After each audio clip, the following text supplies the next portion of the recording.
Hi viewers, welcome to roses recipes. நாம் இறால் வச்சு 3 விதமான டிஷ்ஷஸ் செய்ய போகிறோம். வாங்க ஃபஸ்ட்டு டிஷ் எப்படி செய்யலான்னு பார்க்கலாம்.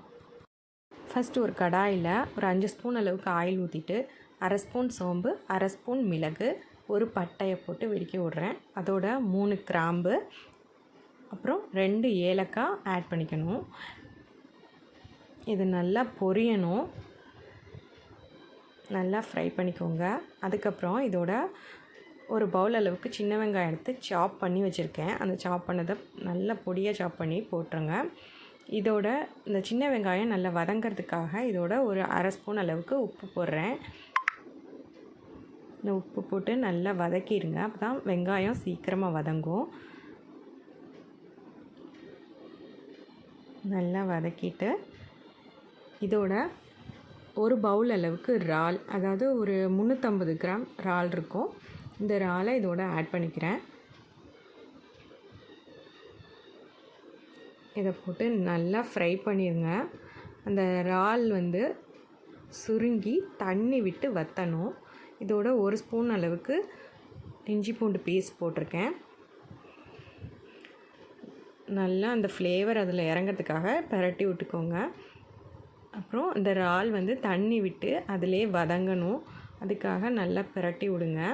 இப்போ இதோட ஒரு மிளகாவை ஆட் பண்ணிக்கிறேன். மிளகாவை கீரைலாம் வேண்டாம், ஃப்ளேவருக்காக தான் போடுறோம். இப்போ இதோட நல்லா வற்றி வந்துடுச்சா, இப்போ இதில் மஞ்சத்தூள் 1/4 ஸ்பூன் அளவுக்கு, அப்புறம் மிளகாத்தூள் 1 ஸ்பூன். மிளகாத்தூள் தான் இதில் காரமாக இருக்கும். இந்த இதோட பச்சை மிளகாய் நல்ல ஒரு ஃப்ளேவர் கொடுக்கும். இதுக்கு நல்லா பிரட்டி விட்டுக்கோங்க.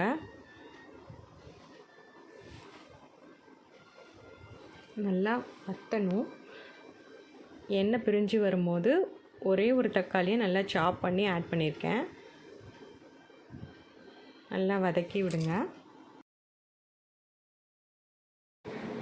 அதுக்குன்னு ஓவராகவும் கிண்டி விட்றாதுங்க.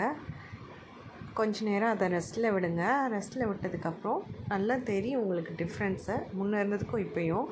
பாருங்கள், அந்த எண்ணெய் பிரிஞ்சு வந்துடுச்சு. இப்போது ஒரு டம்ளர் தண்ணி ஆட் பண்ணிக்கணும், ஜஸ்ட் அது மூழ்கிற அளவுக்கு. இப்போ இது நல்லா கொதித்து வரணும். இந்த தண்ணியிலேயே இந்த இறால் நல்லா வெந்துடும். கொதித்து வந்துடுச்சு. இப்போ மூடி போட்டு வச்சுருங்க. கொஞ்சம் நேரம் கழித்து மூடி ரிலீஸ் பண்ணி பாருங்கள், நல்லா வெந்திருக்கும். இந்த ஸ்டேஜில் உங்களுக்கு உப்பு செக் பண்ணிக்கோங்க. உப்பு பத்தலைன்னா இந்த ஸ்டேஜில் போட்டுக்கலாம். நல்லா வற்றி வந்துருச்சு. இப்போ பார்த்திங்கன்னா இருந்தாலும் கொஞ்சம் தண்ணியாக தெரியும். இந்த மாதிரி தெரியாமல் நல்ல ஒரு திக் கிரேவியாக கிடைக்கணும். அதோட ஃப்ளேவர், ஒரு நல்ல பெப்பர் ஃப்ளேவர் இருக்கணும்னா இது கூட நான் செஞ்சு வச்சுருக்கிற மிளகு பொடி ஆட் பண்ண போகிறேன். இந்த ஆல் பர்பஸ் மிளகு பொடி ஏற்கனவே வீடியோவில் சொல்லியிருக்கேன், டிஸ்கிரிப்ஷனில் லிங்க் கொடுக்குறேன். அந்த ஆல் பர்பஸ் பொடி ஒரே 1 ஸ்பூன் ஆட் பண்ணியிருக்கேன். நல்லா பிரட்டி விட்டுருங்க.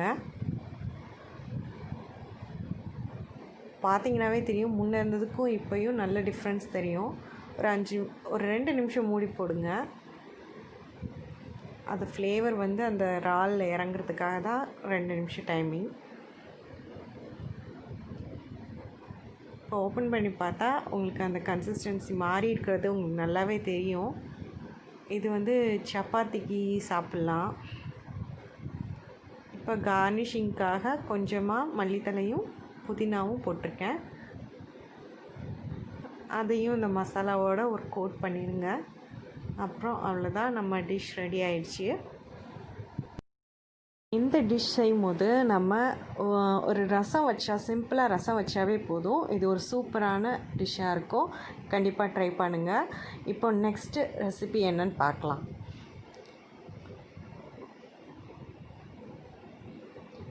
இதுக்கு நான் ஒரு பவுலில் ஒரு 15 இறால் கிட்ட எடுத்திருக்கேன். அதோட கொஞ்சமாக மஞ்சத்தூள், உப்புத்தூள் ஆட் பண்ணிக்கிறேன். அப்புறம் 1/2 ஸ்பூன் அளவுக்கு மிளகாத்தூள், 3/4 ஸ்பூன் அளவுக்கு இஞ்சி பூண்டு பேஸ்ட்டு, 1 ஸ்பூன் அரிசி மாவு, 1 ஸ்பூன் கார்ன்ஃப்ளவர் மாவு, 1 ஸ்பூன் கடலை மாவு நல்லா போட்டு மிக்ஸ் பண்ணிடுங்க. கோட் ஆகிற மாதிரி நல்லா மிக்ஸ் பண்ணிக்கோங்க. இதோட 1 ஸ்பூன் அளவுக்கு மைதா மாவு ஆட் பண்ணிக்கிறேன். அப்புறம் கொஞ்சமாக தண்ணி ஆட் பண்ணிக்கோங்க. தண்ணி பத்தலைன்றதுனால நான் ஆட் பண்ணியிருக்கேன். தண்ணி இருந்துச்சுன்னா நீங்கள் ஆட் பண்ணாதீங்க, அப்படியே மிக்ஸ் பண்ணிக்கோங்க. இப்போ இதை ஒரு கடாயில் எண்ணெய் வச்சு வரிசையாக வச்சு பெரட்டி எடுத்துக்கலாம். நல்லா உள்ள ஜூஸியாகவும் வெளியில் மொறு மொறுன்னு இருக்கும். இதோட அவுட்கம் லாஸ்ட்டில் பார்க்கலாம். வாங்க நெக்ஸ்ட்டு டிஷ்க்கு போகலாம். இப்போ நெக்ஸ்ட்டு நான் இதுக்கு ஒரு உருளைக்கிழங்கு சாப் பண்ணி வச்சுருக்கேன். கொஞ்சமாக இறால் எடுத்துருக்கேன். ஒரு கடாயில் எண்ணெய் ஊற்றிட்டு இறாலை நல்லா பொடி பொடியாக நறுக்கி வச்சுருக்கேன். இதை ஆட் பண்ணிக்கிறேன். அந்த எண்ணெயில் அந்த இறால் வந்து நல்லா சுருங்கணும். நல்லா தெரியும் உங்களுக்கு டிஃப்ரென்ஸு ஃபஸ்ட்டு போடும்போது இருக்கிறதுக்கும் லாஸ்ட்டாக அவுட்கம் வர்றதுக்கும். பாருங்கள், கொஞ்சம் கொஞ்சமாக சுருங்கி வந்துருச்சு இறால். இப்போ இதோட தோல் சீவி வச்ச உருளைக்கிழங்கு நறுக்கி வச்சு அதில் ஆட் பண்ணிக்கிறேன். ஒரே ஒரு உருளைக்கிழங்கு தான் ஆட் பண்ணியிருக்கேன். இப்போ இதையும் போட்டு நல்லா பரட்டி விட்ருங்க.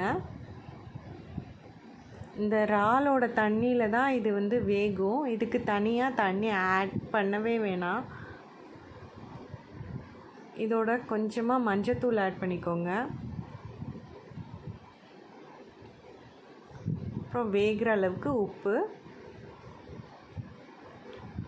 1 ஸ்பூன் மிளகாத்தூள் போட்டு நல்லா மிக்ஸ் பண்ணிடுங்க. உங்கள்கிட்ட காஷ்மீரி சில்லி இருந்தால் போடுங்க, நல்லா கலர்ஃபுல்லாகவும் இருக்கும். நல்லா சாட்டை பண்ணிவிட்டு கொஞ்சம் நேரம் வேக விட்டுருங்க. மூடி போட்டும் வேக விடலாம், மூடி போடாமலும் விடலாம். இதுக்கு தண்ணி மட்டும் யூஸ் பண்ணிடாதீங்க, அவ்வளோதான். இதிலே தான் இது வெந்துடும். இறாலும் வெந்துடும், உருளைக்கிழங்கும் வெந்துடும்.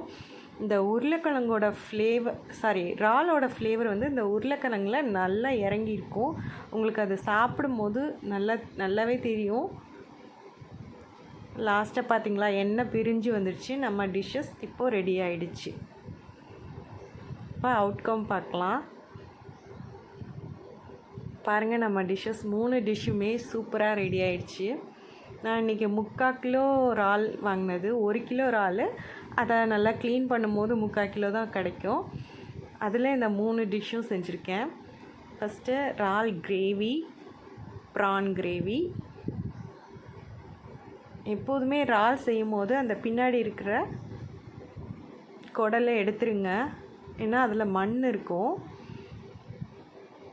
இது இறால் 65.